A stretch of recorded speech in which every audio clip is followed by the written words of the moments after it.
Welcome to Black Art Today's video series, UnCovered.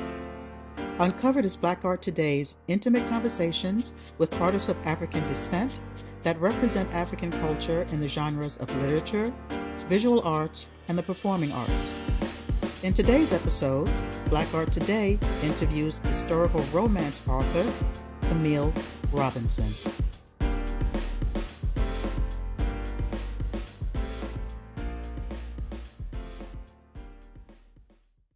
Welcome to historic Glendon. This is a historic neighborhood inside of Reisterstown that often people don't see. They call it like one of the best kept secrets. And we are in an 1892 Gothic historic Victorian home that was the home of Samuel Yeats, who was the meat and ice house person in Glendon. They were pretty well to do, and they all had homes downtown in Baltimore, and they would take the train, which still runs today, which is now not an Amtrak, but a regular cargo train, but they take the train up to which is now the post office, and that used to be the depot. And then they would walk up here, and these were their summer homes. So you can imagine in those days, 1892, having a home in the city and a summer home out in the country. So that's what these houses were. Where we're in right now is considered the formal parlor. And everything in here, as far as the crown molding, floors, fireplaces are all original, intact and untouched, which was what was very interesting about the home. This was Samuel Yeats' room, and there were several family members who lived in here in other parts of the house. He, however, would have his little bed in here, did all of his functioning in here, and would walk in and out of the window versus the door. As you can see, the windows are floor to ceiling, so he would simply lift them up and use them as an entrance in and out of the home, which we thought was a very interesting tidbit of history. This is actually the original fireplace. And the fireplace, which has an interesting story, is where they did their cooking. And it's one of the fireplaces that we were told by an expert guy who used to do chimney work, that the fire would roll out and then back up in. So, which was very interesting. But the fireplace now is a gas insert. It's not functioning anymore because we now vent through our kitchen. But it's quite an interesting hearth, and we were able to restore it so that it looks very well. And we've added our own piece that's also something from the 1800s. Not this house, but we felt that it fit perfectly. And period piece furniture that we find, again, throughout our little travels. And this is kind of the place that the home and hearth where everybody comes in. And if you look right here towards the floor, you will see that this used to be a back staircase. The servants would go up and down the stairs to the rear because, of course, they were not to be seen in the front. But the homeowners, I believe the third homeowners, decided that it took up too much real estate here, and then they removed it, and if you can see right there, they capped it off. Hubby and I collect Black memorabilia, and if you can see around you, you'll see all of the Black memorabilia from the foods that we're having. Black people were, predicted as looking very cartoonish, the watermelons, the stereotypes of us. But I found it fascinating that this is a piece of history that lots of people choose to act like doesn't exist. But I say, as with everything, you have to embrace what it is about our culture, because what happens is if we're not embracing it, then it thus disappears. And a lot of these things are, believe it or not, in antique stores, shoved in most likely a lot of Caucasian people's attics or things that their family members had. And quite frankly, lots of people that I've talked to who I've purchased these things from, they're often very ashamed that their parents or their great-great-parents had this stuff as well, so they're getting rid of it. And as Black people, I think that we need to embrace every part of our culture, the good, the bad, and the ugly. This is an 1.5 acres, so it goes all the way back. I come from a family of gardeners. My grandfather, my great-grandmother, my great-great-grandmother, I believe they were all gardeners. They garden, of course, for sustenance, food, what have you. I garden for pleasure. I'm not growing any food. I didn't need to invite any more deer. So I'm quite the gardener. We give a little thing right here. We're still working on getting the patio in. But if you go around, we come back out front, you'll be able to go around the front of the house and see the work that we've been doing. Trying to restore and bring the gardens back to life.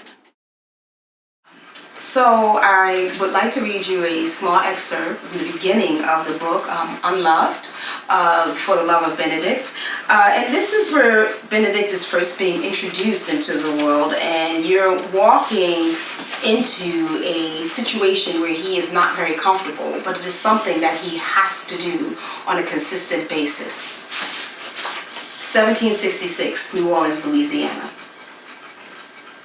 He was purchasing human flesh again. No matter how many times he'd done so, it never got any better. People milled about, ensconcing him like a wool blanket in the middle of the summer. The air so thick it tasted like deep breath he was taking underwater. A trickle of sweat slid down the side of his face, disappearing beneath his limp cravat, as the blistering Louisiana sun beat down upon his head. Dust from the dirt roads swirled about, settling across his fine linen suit. The smell of unwashed bodies permeated the air, and his stomach roiled as he fought to retain his gag reflux. Swallowing the bile that threatened to rise in his mouth, he licked his parched lips, grimacing at the gritty taste of the dirt. It was all he could do to keep from purging. He was certain he would unman himself if this foolishness didn't come to an end, and quickly. Benedicte Xavier LaRue held a scented handkerchief to his nose, and the pungent odor of excrement blended with the lavender scent of the fabric. It was of Little Hop. Agitated, he thinned his mouth, and he muttered a curse, wondering how much longer it would be until the next group was brought onto the block. A small but quiet crowd gathered inside the auction house. Benedict's eyes trailed to the long rows of slave pens. Speculators swarmed along the crowded pens, poking and prodding the slaves as if they were objects, not human beings. The sedate mood was a juxtaposition to the chaos about to ensue. Several slaves were chained together. Hideous iron collars were locked around their necks. They milled about in dazed confusion. Others were smiling, dancing around as if they were happy to be sold away. Their skin had been slathered with so much lard that their faces shone like freshly polished leather. Benedict knew that many masters forced their slaves to behave this way in order to be sold. They thought it would make the slaves appear jovial, as if being enslaved was a thing one truly desired. Yet children were ripped away from their mothers, husbands sold away from their families, siblings bartered away like common pigs. They had no retribution. They had no choice in the matter. They absolutely suffered, some quietly, some screaming, and some slowly slipping away into insanity, and others so broken they often took their own lives.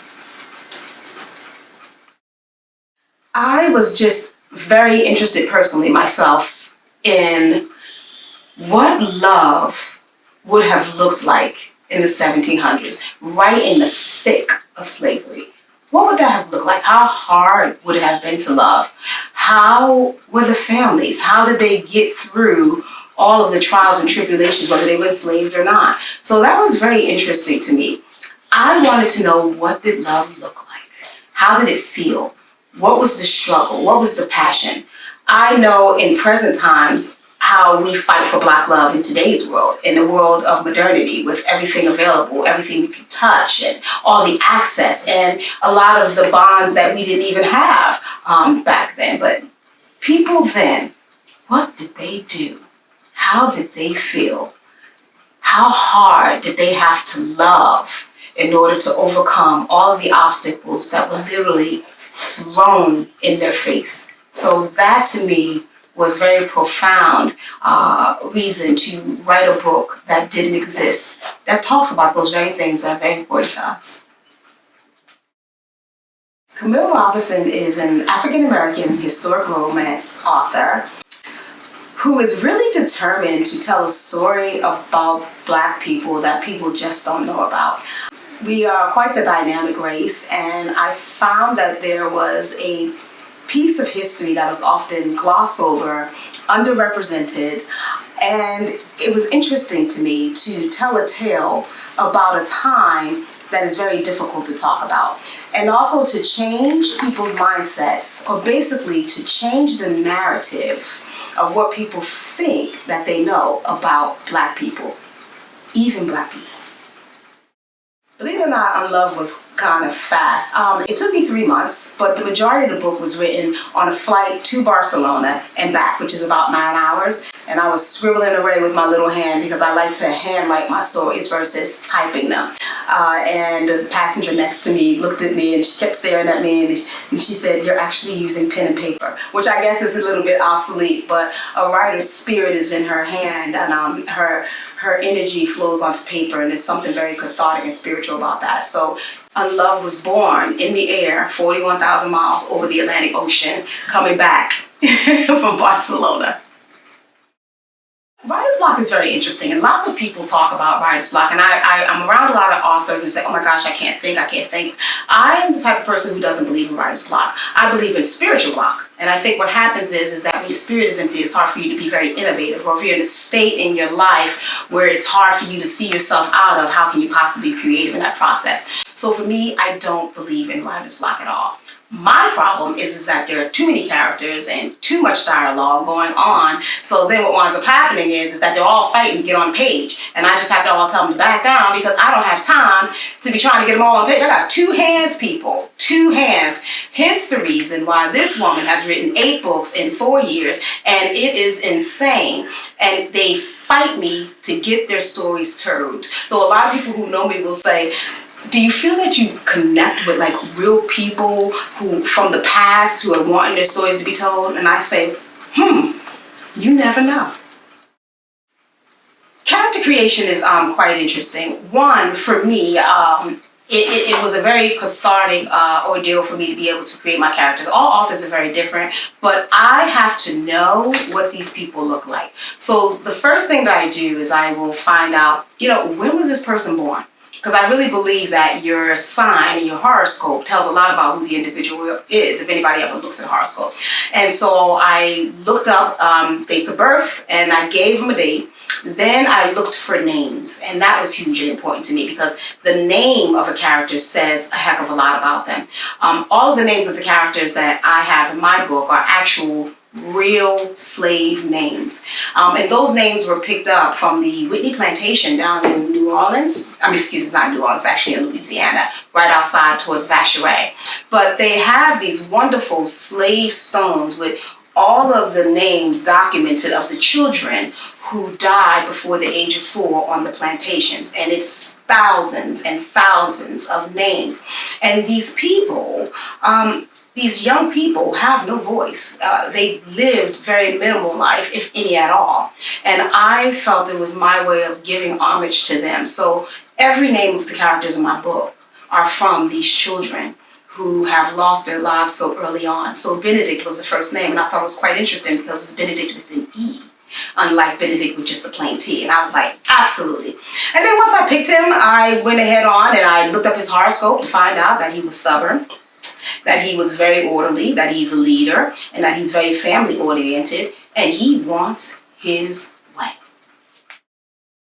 I can see, because of today's time and the climate of the world now, what's going on around us, that a person would have question as to why I have this character as such, he's like almost a bore. He is a misogynist. He is very particular. He might be even very racist on certain parts, but why? I had to be careful about infusing modernity into past times. When you're telling a story, unless it is a futuristic and you're creating a world, that's different. But when you're creating a story that has to deal with something that's already happened, you as an author have an obligation to be true to the past. And the past was this is how it was. Creoles were in one sect, Africans were in another, slaves were in another, Caucasians or whites were in another. So it was very important to me to be authentic to the characterization, especially Benedicte, who's extremely strong. However, I will say that Benedict is a complex individual. He's extremely complex. He's not what you think he is. So as I always say to people, be careful about judging the book by its cover. I've actually had people who've been reading the book try to guess which character is me, especially in the first book. And it's very funny because the character that I feel that I portray the most is not in the first book. She's mentioned, and her name is Barbary. Barbara Vassar, and she's the mother of Benedicte, the hero in the book. And Barbary has a small mention in book 1. In book 2, Barbary has a little bit more of a voice, and in book 3, she jumps off the page and owns it like nobody's business. And when they read book 3, people are going to say, "Oh yeah, that's Camille." Oh, absolutely not.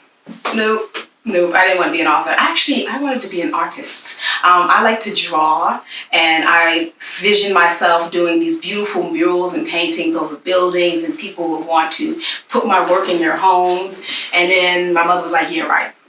go on to college and get a job that's going to pay some money." And so I went to college, and I actually majored in political science and English as minor, and I really didn't think about being a novelist. It didn't cross my mind. I was an avid reader, and I loved to read.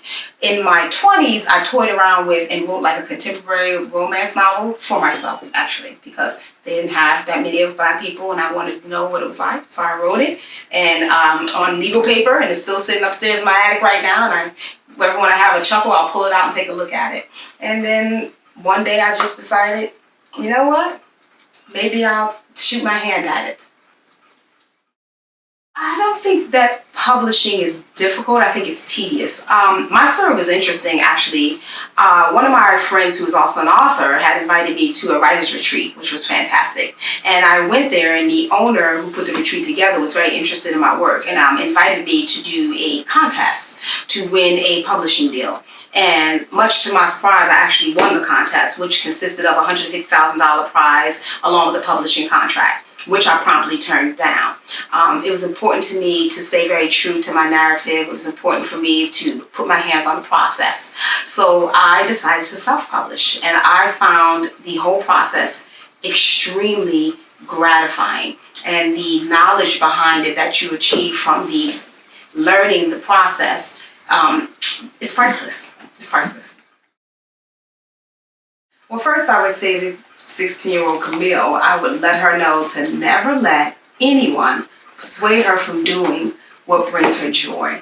And we tend to do that a lot in life. You tend to sacrifice the things that you love the most based upon what other people believe to be important, whether that's money, whether that's a corporate title, whether that's a big sprawling house. I don't care if you want to live in a hovel on the street corner playing a bucket of drums. If that's what makes you happy and you can get yourself a McNugget at the end of the day to sustain you and your spirit is fully invested, then that is what you should do. Awesome. Black art today, wow. You know, I was really elated to hear that there was going to be a premise for authors and musicians and artists and whatever type of art form you have to have a platform to be able to get your stuff out there to the world. As Black people, it's important to have things like Black Art Today to allow us to be able to show the world who we are and what we do and what we're made of. It is a world now where we have to go to every other race but our own to look for resources. And I think that we are diamonds in the rough. We have so many resources, and I think sometimes we just don't allow ourselves to think bigger than what we are. So Black Art Today is huge. Any company of Black people are huge when they are promoting each other, and self-promotion is tremendous. It's amazing. If it not were for Black Art Today, I might not be heard by other people at all because they may not understand our story or want to tell our story in the mannerism in which we want to. So I appreciate and pay homage to people like the owners of Black Art and other entities of Black creativity who are making a way for people like me to be seen and heard. Thank you.